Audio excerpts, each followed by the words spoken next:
Olá, sejam muito bem-vindos. Hoje a gente vai mergulhar de cabeça num desafio que, olha, tá bem no coração do serviço social.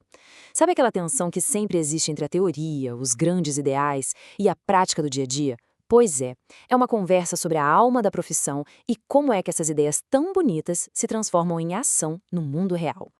E o ponto de partida é exatamente essa pergunta aí. Pensa bem, toda profissão que tem uma missão, né, ela é cheia de ideais nobres. Mas e quando a realidade bate? Quando a rotina de preencher um monte de relatórios, gerenciar casos, parece que está a quilômetros de distância daquele sonho maior de transformar a sociedade. É justamente essa tensão que a gente vai desvendar aqui. Ok, vamos entrar de vez nesse dilema. Ele está no centro de toda a discussão atual da profissão. De um lado, a gente tem o porquê, a grande missão, e do outro, o como fazer, ou seja, as ferramentas do dia a dia para colocar essa missão de pé. Olha só como esse conflito fica claro aqui. De um lado está o porquê, a alma da profissão, né? A gente está falando da teoria crítica, daquela busca incansável por justiça social, do propósito ético e político de garantir direitos. É o que move tudo. Aí, do outro lado, a gente tem o como fazer. A parte prática, a ação concreta do dia a dia, redigir relatório, fazer visita domiciliar, gerenciar os casos. A pergunta de US$ 1 milhão é: como é que a gente faz para que essa prática diária não se perca e sirva de verdade àquela missão maior? E para entender essa ponte, tem um conceito que é fundamental, a tal da dimensão técnico-operativa. E olha, isso aqui não é só um nome bonito para a burocracia, tá? Pensa nisso como a caixa de ferramentas do profissional. São os instrumentos que fazem com que os grandes objetivos éticos e políticos saiam do discurso e virem realidade.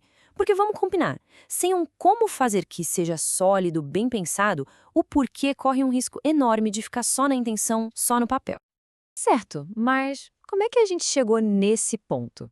Essa separação entre teoria e prática não apareceu do nada, não. Ela tem raízes bem profundas na história, na própria evolução da profissão. Vamos dar uma olhada em como essa lacuna foi se formando. Essa linha do tempo aqui mostra a jornada direitinho. A profissão começou lá atrás, muito ligada à caridade, depois ela foi se tecnificando, se profissionalizando, e mais para frente, no final do século XX, vieram com tudo as teorias críticas, os movimentos sociais, questionando as estruturas da sociedade. O que aconteceu? Acabou criando uma certa separação histórica. De um lado ficou a grande discussão teórica e do outro a prática do dia a dia. O nosso grande desafio hoje é justamente esse: costurar, juntar essas duas pontas de novo. E as consequências dessa lacuna, elas são bem reais, bem sérias. Elas batem primeiro nos próprios profissionais, que muitas vezes sentem um descompasso entre aquilo que acreditam e o que fazem todo dia. E, claro, bate lá na ponta, nas pessoas que são atendidas, que precisam de serviços de qualidade. No fim das contas, essa história toda chega a questionar a própria identidade e a legitimidade da profissão. É um problema grande. E aí a gente chega num ponto central, que essa frase resume de forma perfeita. Ideais são a base de tudo, claro, mas eles sozinhos não mudam o mundo. Eles precisam de um caminho prático, de ação consistente e qualificada para realmente gerar impacto. É a ação bem feita que tira a missão do papel e a torna concreta. Beleza, o problema tá claro, né? Então agora vamos virar a chave e falar de solução. Porque a boa notícia é que tem muita gente boa, muitos intelectuais e correntes de pensamento dentro do serviço social trabalhando para construir essa ponte. A ideia não é jogar a teoria crítica fora, muito pelo contrário. É criar um como fazer que seja alimentado e impulsionado por essa teoria. E aqui a gente tem 3 grandes perspectivas que tentam fazer isso. A primeira, de base marxista, foca em como as técnicas do dia a dia podem e devem desafiar as estruturas de opressão. Já a abordagem institucional, ela olha mais para dentro do sistema, como as políticas do Estado, as regras das instituições acabam moldando a prática. E por fim, a perspectiva ético-política, que é super rigorosa. Ela diz que cada ferramenta, por menor que seja, tem que estar alinhada com a ética da profissão. São caminhos diferentes para chegar no mesmo lugar. E o que todas essas visões têm em comum?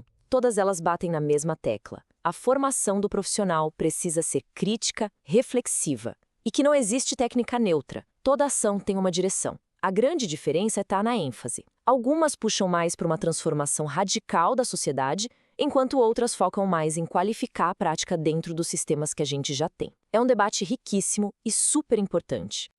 Então vamos para o como, a parte prática. Como é que essa ponte é construída no mundo real, no dia a dia? Que estratégias, que ações concretas podem realmente fazer a diferença? Mas antes de listar os passos, tem uma ideia central que precisa ficar muito clara. A gente não está falando só de criar formulários melhores ou novas técnicas. O buraco é mais embaixo. O objetivo aqui é incorporar o pensamento crítico, a ética, no jeito de usar cada ferramenta. É o propósito guiando a ação. Sempre. Então, como é que isso vira realidade? Bom, primeiro, lá na base, na universidade, o currículo precisa ser integrado, sem aquela divisão de aqui é teoria, lá é prática. Segundo, já no campo de trabalho, com uma supervisão que seja um espaço de reflexão de verdade, não só para fiscalizar. E terceiro, colaboração. Universidades e os serviços públicos precisam andar de mãos dadas para criar as ferramentas que realmente funcionam. E o que isso quer dizer na prática, no dia a dia? Significa, por exemplo, um aprendizado baseado em problemas reais. Significa criar manuais que são mais como guias para reflexão do que um livro de regras engessado. Significa avaliar o trabalho pensando não só se foi eficiente, mas qual foi o impacto social daquilo. E, no fundo, significa construir redes, parcerias, para que a profissão inteira possa avançar junta. E para fechar, vamos ampliar um pouco essa reflexão. Porque esse desafio do serviço social de conectar o como fazer com o porquê, na verdade, não é só dele. É um desafio de qualquer área que se move por uma missão. Pensa na educação, na saúde. A pergunta é a mesma. Como a gente pode garantir que as nossas ações de todo dia estejam, de fato, à altura dos nossos maiores ideais? É uma reflexão que, no fim, serve para todo mundo.